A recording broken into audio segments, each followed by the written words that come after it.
চণ্ডীগড় রোহন্ডা অঞ্চলে অষ্টম দফায় দুয়ারে সরকার ক্যাম্প। দুয়ারে সরকার ক্যাম্পে সকাল থেকে এলাকার নাগরিকদের পরিষেবা দেওয়ায় ব্যস্ত পঞ্চায়েত প্রধান উপপ্রধান। এলাকার মানুষজন দুয়ারে সরকার ক্যাম্পে নাম নথিভুক্ত করল। আন্তর্জাতিক স্বীকৃতি পাওয়া দুয়ারে সরকার প্রকল্প পশ্চিমবঙ্গ সরকারের কাছে এখন মডেল হয়ে দাঁড়িয়েছে। লক্ষ্মীর ভান্ডার প্রকল্প এখন গ্রামে গ্রামে পৌঁছে দিতে মুখ্যমন্ত্রী মমতা বন্দ্যোপাধ্যায় এই ক্যাম্প করার নির্দেশ দিয়েছে পঞ্চায়েত প্রশাসনকে।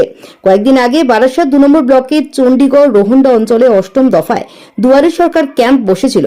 সেখানে গ্রামের মানুষ দুয়ারে সরকার ক্যাম্পে এসে রাজ্য সরকারের কয়েকটি প্রকল্পের নাম নথিভুক্ত করে। এই বছরও প্রতি বছরের নেই, এবছর আমাদের দুয়ারে সরকার দিদির নির্দেশে আমরা অষ্টমবার করলাম।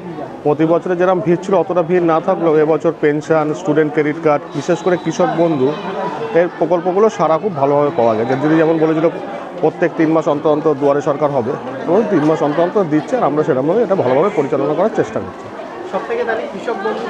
কৃষক বন্ধুটা দেখা যাচ্ছে বেশি ইয়েতে হবে। লক্ষ্মী ভান্ডার মোটামুটি পড়ছে 95% মতো। রোহন্ডাতে সব প্রকল্পের কাজই কমপ্লিট। যেসব যাদের বয়সের জন্য মানে যেমন 1/1/2023 থেকে যদি 25 বছর হয় তবেই লক্ষ্মী ভান্ডার, সেই ইয়েটা এখন উঠে গেছে, বা স্বাস্থ্যসাথী কার্ড ছাড়াও লক্ষ্মী ভান্ডার করা যাবে। সেই হিসাবে লক্ষ্মী ভান্ডারেও তো কিছুটা ইয়ে আছে। স্টুডেন্ট ক্রেডিট কার্ডও মোটামুটি ভালো জমা পড়েছে প্রথমবারটা, আজকে অতটা জমা পড়েনি, কিন্তু ফার্স্ট দিন আমাদের হয়েছিল স্টুডেন্ট ক্রেডিট কার্ডটা ভালো জমা পড়েছিল। একটা সমস্যা দেখা যাচ্ছে, রাজ্য পরিযায়ী শ্রমিক যারা আছে তারা বিভিন্ন জায়গায় গিয়ে যখন বিপদের সম্মুখীন হয় তখন তাদের উদ্ধার করতে অনেক কষ্ট হয় রাজ্য সরকার। এই পরিযায়ী শ্রমিকদের কত নাম জমা পড়েছে? পরিযায়ী শ্রমিকদের আমরা যেমন খোঁজ নিয়ে দেখেছিলাম, যখন আমাদের উপর থেকে অর্ডার দেওয়া হয়েছিল, তো আমাদের রোহন্ডা অঞ্চলে পরিযায়ী শ্রমিকের সংখ্যা খুবই কম। আমরা টোটাল মিলিয়ে 5 থেকে 6টা নথিভুক্ত করতে পেরেছি এখনো পর্যন্ত। আপনার নাম? মাধব দেবনাথ, চণ্ডীগড় রোহন্ডার উপপ্রধান। গোপালপুর, চণ্ডীগড়। হ্যাঁ, সাব ক্যাম্প। মেন ক্যাম্পে ভিড় আছে। যে ভিড়গুলো হচ্ছে তাতে মানুষের চাহিদা কোনটা বেশি দেখা যাচ্ছে? লক্ষ্মীর ভান্ডার, তারপর পেনশন। এই ক্যাম্পে কি হচ্ছে? কৃষক বন্ধু প্রকল্প। যে বিষয়গুলোর উপর সই করতে যাচ্ছে মানুষ, কোনটা সেটা কোন বিষয়? কৃষক বন্ধু, তারপর বয়স্ক ভাতা, পেনশন, বিধবা ভাতা, লক্ষ্মীর ভান্ডার। লক্ষ্মী ভান্ডারের সাফল্য খুব চলছে, ভালো।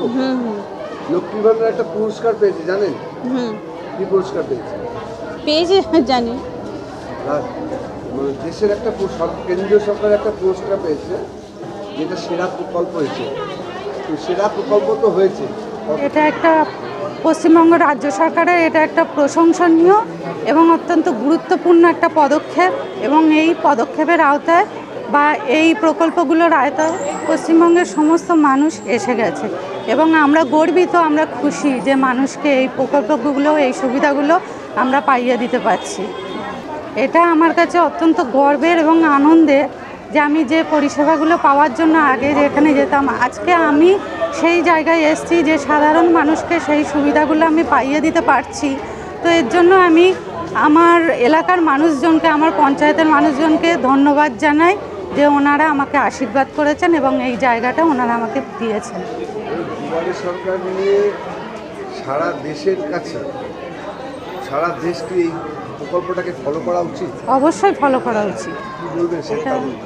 এটা পশ্চিমবঙ্গ যা করে সারা ভারতবর্ষ দুদিন বাদে সেটা করে ভবিষ্যতে। এটা প্রমাণিত হয়েছে এবং ভবিষ্যতেও প্রমাণিত হবে।